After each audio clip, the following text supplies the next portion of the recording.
Greetings to all of you. A presentation on the research paper Reflection of Feminist Eco-Criticism in Terry Pratchett's Equal Rights, presented by Mr. Ganesh Anandrao Devai. I present this paper in the International Conference on Sustainable Development Goals in South Asia, Key Issues, Opportunities and Challenges.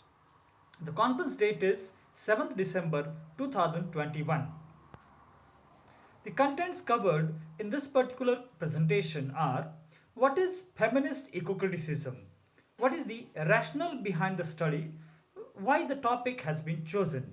The objective of the study, the hypothesis of the researcher, the methodology used for the particular research, the analysis and the conclusions, that is, the research findings and the references used. So, first of all, we will see what is feminist eco-criticism. It is the hybrid discipline that provides a novel integration between feminist criticism and eco-criticism.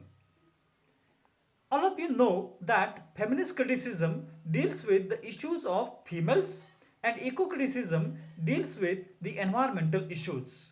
So, this feminist eco-criticism is a hybrid discipline. It is also known as ecofeminism. It pays attention towards the opposition between culture and nature, wherein higher status is given to culture and as a result, human domination over non-human nature is authorized. Ecofeminism strives to find out liberatory alternatives and promotes them. The rationale of the study. Terry Pratchett is popular British writer of humorous and satirical fantasy. Pratchett's Discworld series consists of around 40 novels, which is acting as protagonist is the main subseries in the Discworld novels. Equal Rights, the third Discworld novel, published in the year 1987, is Pratchett's first witch novel in which the disorganized witches challenge the organized misogynist wizards. Traditionally, it was supposed that only the males can be wizards and females can only be witches. But this tradition is reversed in this novel Equal Rights. Pratchett presents the patriarchal view about women and promotes the liberatory alternatives. What is the objective of the study? The present research aims to investigate and analyze Terry Pratchett's presentation of traditional oppressive patriarchy, the issue of gender equality, and its association with environmental issues. So, the main objective is to study how Pratchett connects the gender issues with environmental issues. Now, what is the hypothesis of the researcher? The researcher assumes that Terry Pratchett's novel Equal Rights claims that environmental degradation and subordination of women are interconnected.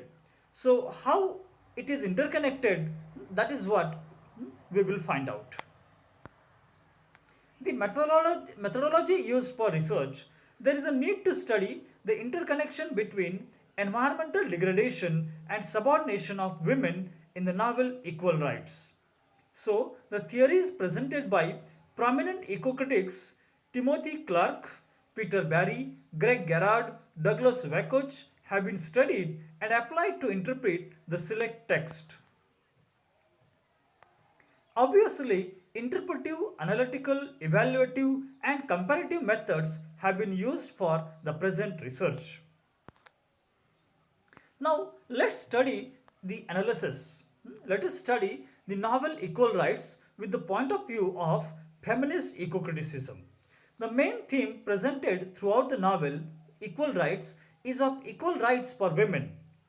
The image of the Discworld carried on the backs of four giant elephants who stand on the back of gigantic turtle that moves in the universe suggests that the world is balanced by different natural elements.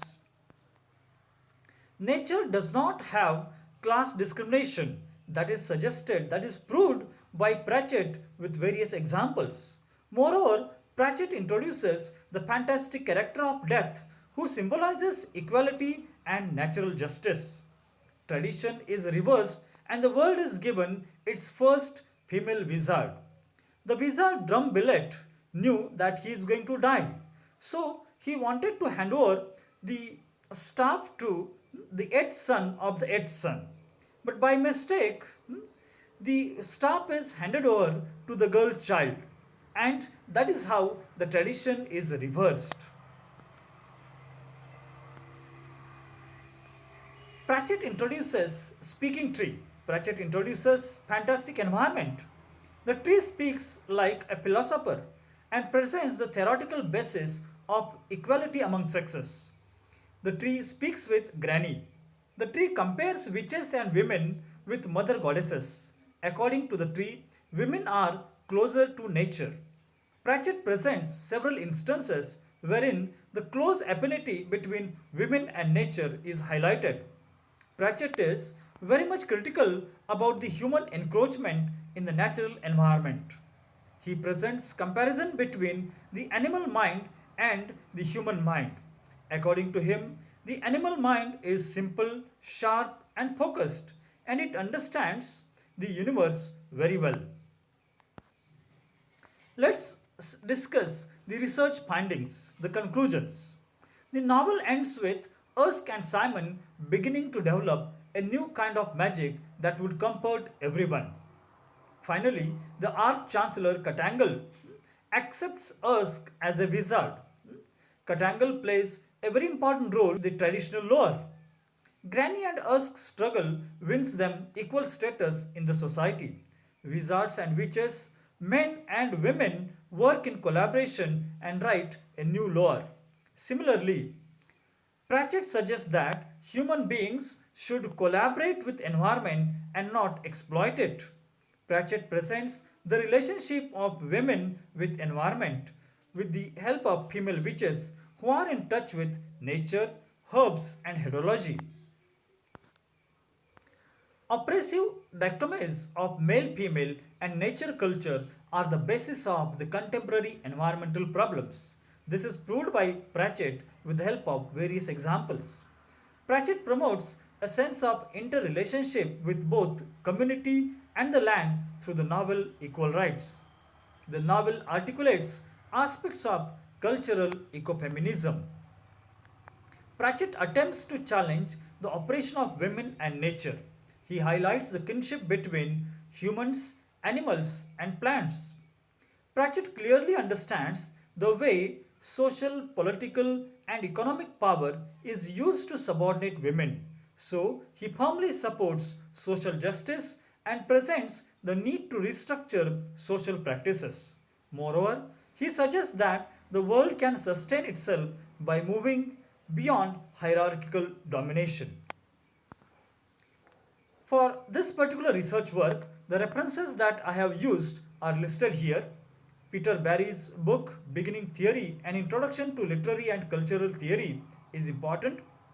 Apart from that, Greta Garde's Ecofeminist Literary Criticism, this is important book. Greg Gerard's Oxford Handbook of Eco-Criticism also is very important. And Wacosh Douglas, Feminist Eco-Criticism, Environment, Women and Literature provides different perspectives about feminist eco-criticism.